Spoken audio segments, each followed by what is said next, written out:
పటాన్చెరు ప్రాంత ప్రజల కళ పటాన్చెరుకు ఒక రైల్వే స్టేషన్ రావాలని. అనేక ఉద్యమాల తర్వాత పటాన్చెరులో ఒక రైల్వే స్టేషన్ నిర్మాణం జరిగింది.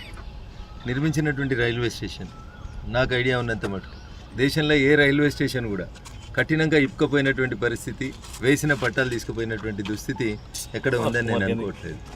తెలంగాణ రాష్ట్రం ఆవిర్భవించినటువంటి తొలి రోజుల వరకే 2014 వరకే పట్టాలు స్టేషన్లు అన్నీ ఇప్పుకొని పోయినారంటే పరిస్థితి ఏందో ఒకసారి ఆలోచించాలి.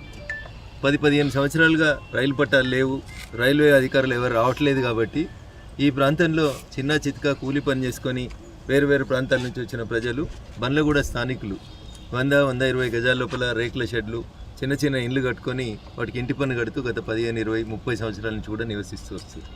సడన్గా వచ్చినటువంటి రైల్వే అధికారుల యొక్క నెంబరింగ్ విధానం కానీ, నోటీసులు తయారు చేస్తారు అనేటువంటి ఒక అంశాన్ని నా దృష్టికి తీసుకొని వచ్చినప్పుడు సౌత్ సెంట్రల్ రైల్వే అధికారులతో మాట్లాడి ఒక joint inspection GHMC, south central railway, రెవెన్యూతో పాటు పోలీసులు అందరం కలిసి వచ్చి ఎంక్రోచ్మెంట్స్ ఉన్నాయా, రైల్వే డాక్యుమెంట్స్ ఏమున్నాయి అనేది చూసి పేద ప్రజలు ఎవరైతే ఈ ఎంక్రోచ్మెంట్స్ పరిధిలో ఉన్నారో వాళ్ళకి ఏ రకంగా న్యాయం చేయాలి, ఒకవేళ తప్పనిసరిగా ఎంక్రోచ్మెంట్ తొలగించాల్సి వస్తే వాళ్ళకి ఇంటికి ఇల్లు ఇస్తామా, పరిహారం ఏమి ఇస్తామనేది ఒకసారి చర్చించాల్సిన అవసరం ఉంది. కాబట్టి సౌత్ సెంట్రల్ రైల్వే ఉన్నతాధికారుల దృష్టికి ఈ విషయాన్ని తీసుకెళ్లడం జరిగింది.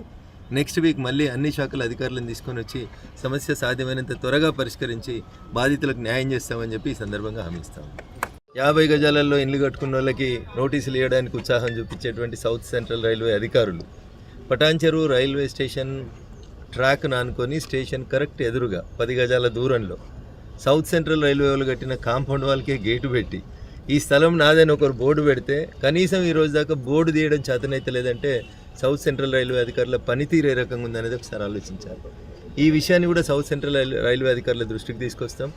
కోర్టుల నుంచి అడ్డదారులలో తీసుకొచ్చినటువంటి స్టేలు ఇతరత్ర ఉంటే వాటి మీద ఖచ్చితంగా యాక్షన్ తీసుకునేలా చూస్తాం. నిజంగా స్థలం రైల్వేదైనటువంటి స్థలం, కాస్ట్లీ స్థలం.